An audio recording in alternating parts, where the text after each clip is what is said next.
Hola, hoy vamos a meternos de lleno en una de las tensiones clave en la filosofía de José Ortega y Gasset, ese pulso constante entre la vida y la cultura, o sea, entre lo que vivimos, lo espontáneo y real, y ese otro mundo de las ideas, del arte, de los valores. ¿Son enemigos? ¿Se necesitan? Vamos a ver qué nos dice Ortega. Muy bien, esta es la hoja de ruta. Primero vamos a entender bien cuál es ese conflicto entre vida y cultura. Luego veremos por qué las soluciones tradicionales no le servían a Ortega.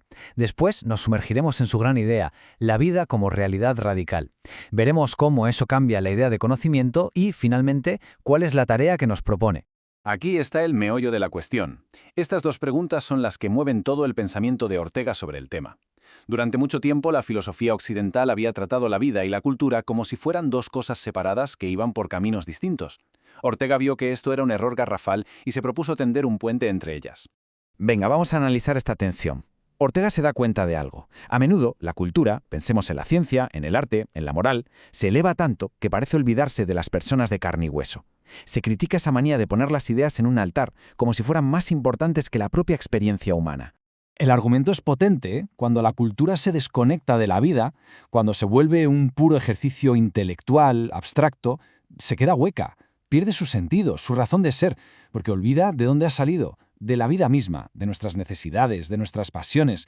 Y aquí es donde Ortega le da la vuelta a la tortilla. No se trata solo de que la vida necesite a la cultura para tener sentido, no. Lo más radical es que la cultura depende por completo de la vida para simplemente existir. Sin seres humanos que la creen, que la sientan, que la vivan, la cultura no es nada, es un fantasma. Vale. Para entender la propuesta de Ortega, es fundamental ver qué es lo que él rechaza. Se fija en dos grandes corrientes de pensamiento que intentaron resolver esta tensión, el racionalismo y el relativismo, y llega a la conclusión de que ninguna de las dos da en el clavo. Por un lado tenemos el racionalismo. Su obsesión era encontrar verdades eternas, universales, válidas para todos y para siempre. ¿Pero a qué precio? Pues a costa de ignorar la vida concreta, la historia, lo particular de cada uno. Y por el otro lado, el relativismo. Este celebra la vida, la subjetividad, pero se pasa de frenada y acaba diciendo que todo vale, disolviendo la cultura en un mar de opiniones personales. Ortega, que era un maestro del lenguaje, lo resume con esta frase genial. Dice que ambas posturas viven a costa de cegueras complementarias. O sea, cada una es ciega justo a lo que la otra ve. El racionalismo no ve la vida y el relativismo no ve la cultura como algo con valor propio. Ninguna de las dos sirve.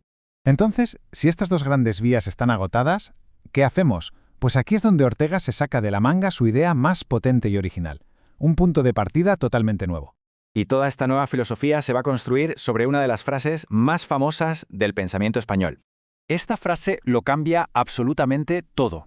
El yo, la persona, no existe en el vacío, no es un ente abstracto.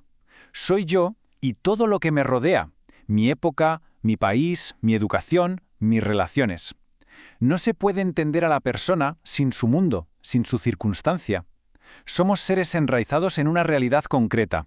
Partiendo de ahí, Ortega define la vida como la realidad radical. Ojo, radical viene de raíz. La vida es la realidad raíz, el suelo sobre el que todo lo demás crece. No es solo biología, es el hecho mismo de existir, de estar en el mundo. Y es en esa vida donde la cultura y todo lo demás aparece y cobra sentido.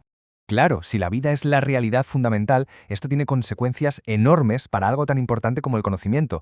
La idea tradicional de verdad se tambalea por completo. Ortega dinamita la vieja idea del sujeto como un espejo, como un observador puro y neutral que simplemente refleja la realidad. Nada de eso. La persona que conoce, el científico, el filósofo, el artista, siempre conoce desde su circunstancia, desde su propia vida. No somos cámaras de vídeo, somos participantes. Y esto nos lleva directamente a su famosa teoría del perspectivismo. Cuidado, esto no es relativismo, no es decir que todo vale. Lo que Ortega defiende es que la realidad es tan inmensamente rica que solo podemos captarla desde una perspectiva concreta. Cada perspectiva es una visión parcial, sí, pero es una visión real y necesaria de la verdad. Y con todo esto llegamos a la gran conclusión. ¿Cuál es la solución final de Ortega? Pues la cosa es que no hay una receta mágica, no hay una respuesta cerrada. Lo que nos propone es algo mucho más interesante, una tarea, una misión constante. Se trata de buscar un equilibrio dinámico. La vida le da a la cultura la sangre, la energía, la conexión con lo real. Y la cultura le da a la vida un horizonte, un sentido, la capacidad de ir más allá de lo inmediato. El objetivo no es llegar a un punto final, sino mantener ese equilibrio vivo, en una reconstrucción permanente. Al final, Ortega nos deja con un reto, una pregunta que sigue siendo increíblemente actual. ¿Podemos construir una cultura que no sea un adorno o una pieza de museo, sino algo que de verdad responda a nuestras vidas? Esta tensión entre lo espontáneo y lo reflexivo, entre la vida y la cultura, no es un problema a eliminar. Según Ortega, es la esencia misma de una vida humana plena. Y la tarea de mantener ese diálogo abierto es quizá la invitación filosófica más importante que nos hace.